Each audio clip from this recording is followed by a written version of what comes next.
पाल जी, पाकिस्तानी एक लड़की यानी 4 बच्चे की अम्मा हिंदुस्तान आई है और यानी कि सीमा हैदर, और ऐसा लगता है जो भाजपा का कहना था कि हम जो है अखंड भारत बनाएंगे, क्या लगता है उसकी शुरुआत हो चुकी है?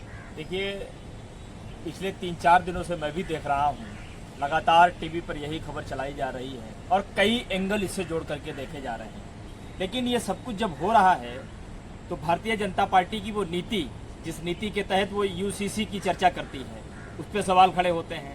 और यूसीसी के माध्यम से जब पूरे हिंदुस्तान को एक रंग में, एक कानून में फिरो देने की जब वो बात करती है, तब उस पर संदेह खड़ा होता है। यहाँ गंभीर बात यह है कि कैसे कोई एक महिला अपने 4 बच्चों को लेकर 2 देशों से होते हुए हिंदुस्तान में प्रवेश कर जाती है, कहीं उसे रोका नहीं जाता है, कोई उसकी चेकिंग नहीं होती है। क्या हिंदुस्तान के बॉर्डर्स पर इतनी कमजोर चेकिंग है?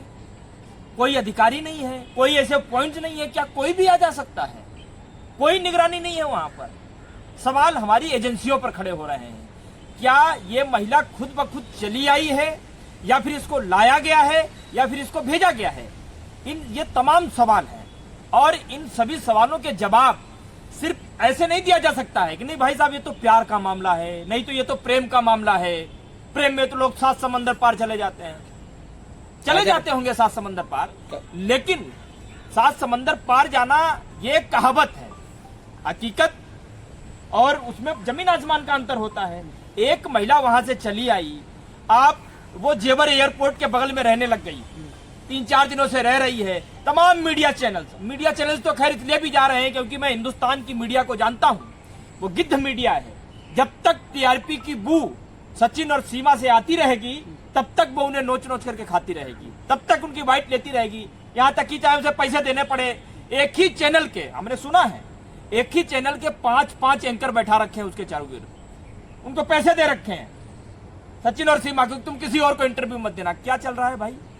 आप सोचिए, एक ऐसा मामला जो जांच एजेंसियों की निगरानी में होना चाहिए, लगातार जांच पड़ताल होनी चाहिए उसके ऊपर, पुलिस की तफ्तीश होनी चाहिए उसके ऊपर, उन सब चीजों की बजाय इस मामले को एक अलग तरीके से उछाला जा रहा है। हालांकि भारतीय जनता पार्टी की तो आदत है, अब उसकी आदत, ये महाआदत और भी बन जाएगी। उसका कारण सबसे कहा जा रहा है सीमा हैदर के पास 5-5 पासपोर्ट है, और 5वीं कारण जानते हैं सबसे बड़ा क्या है? उसका कारण यह है क्योंकि ये महिला पाकिस्तान की है और नरेंद्र मोदी के लिए, अमित शाह के लिए, इस सरकार के लिए पाकिस्तान से बढ़िया कोई भी एजेंडा हो ही नहीं सकता।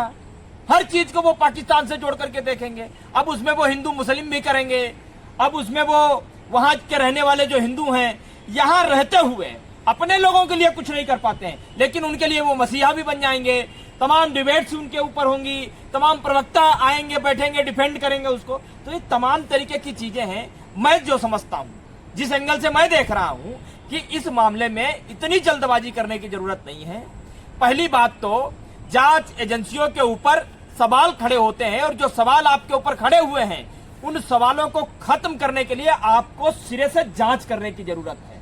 आप वहां से भी जांच पड़ताल कीजिए जहां से यह महिला आई है, और यहां आने के बाद, क्योंकि जिस तरीके से वो बातचीत कर रही है, वो हिंदी भी जानती है, वो सिंधी भी जानती है, वो उर्दू भी जानती है, और खुद को 5वीं क्लास पढ़ी बताती है, इंग्लिश भी। 5वीं क्लास पढ़ी लिखी महिला इस तरीके से नेशनल मीडिया पर, वो नेशनल मीडिया को तो आप जानते हो किस तरीके से वो सवाल पूछती, कुछ भी पूछ रहे हैं वो, और वो भी कुछ भी जवाब दे रही है, और कुछ भी जवाब को इस देश की मीडिया दिखा भी रही है। तो क्या लगता है वेल ट्रेंड है? वेल ट्रेंड है। सबसे बड़ी बात, जब ये महिला पाकिस्तान से आई है, जब नेपाल ये पहुंची है, तो नेपाली लड़कियों के साथ दोस्ती इसने की। ये भी बताया जा रहा है, एक पूर्व डीजीपी है उत्तर प्रदेश के, वो बता रहे हैं कि उसने वहां अपनी सिम को तोड़ दिया, दूसरे का सिम फोन इस्तेमाल किया, वाईफाई कॉल की। तो 5वीं क्लास की पढ़ी लिखी महिला, उसने हॉटस्पॉट मांगा वहां पर। 5वीं पढ़ी क्लास की जो लड़की होती है, वो हॉटस्पॉट क्या जाने क्या होता है, उसे कैसे मालूम कि नॉर्मल कॉल उसने क्यों नहीं की, वाईफाई कॉल ही क्यों की, उसने वहां अपनी सिम क्यों तोड़ दी?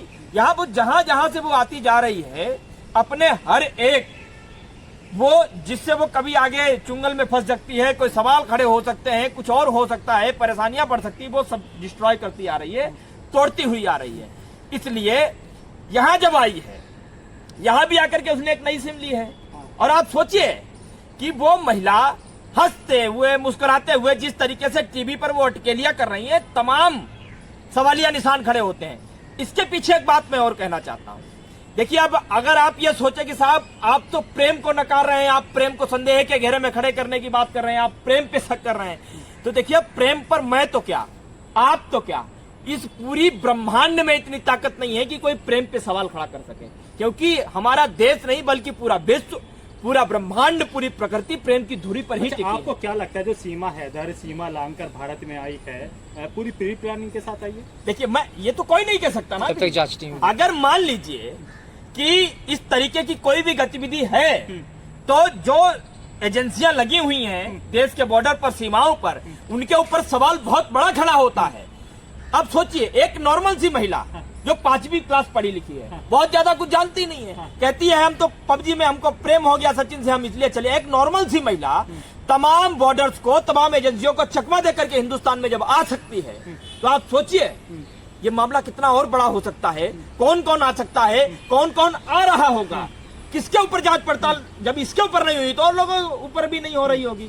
तो कई सवाल ऐसे खड़े होते हैं। ये मामला जो है जांच एजेंसियां ही क्लियर कर सकती हैं, बाकी और कोई क्लियर नहीं कर सकता। यदि ये मामला सिर्फ प्रेम का है, दूसरी और बड़ी बात है कि अगर आप पाकिस्तान में रह रही थी, आपका पति भी था जो कि सऊदी अरब में बताया जा रहा है, उसके पहली पत्नी के भी बच्चे थे, उससे शादी की 4 बच्चे उसके हैं, तो आपने कानूनी तौर पर कोई तलाक लिया, ऐसा भी साक्ष्य नहीं है कोई, और वो खुद भी कह रही है हमने तलाक नहीं लिया। अब यहां आकर के टीवी पर बैठ करके वो ये कह रही है कि अगर हमारा शौहर, जिसका नाम शायद गुलाम हैदर है, क्या है, अगर वो हमसे प्यार करता है तो प्यार कुर्बानी मांगता है, आप कुर्बानी दे दीजिए, हमें छोड़ दीजिए।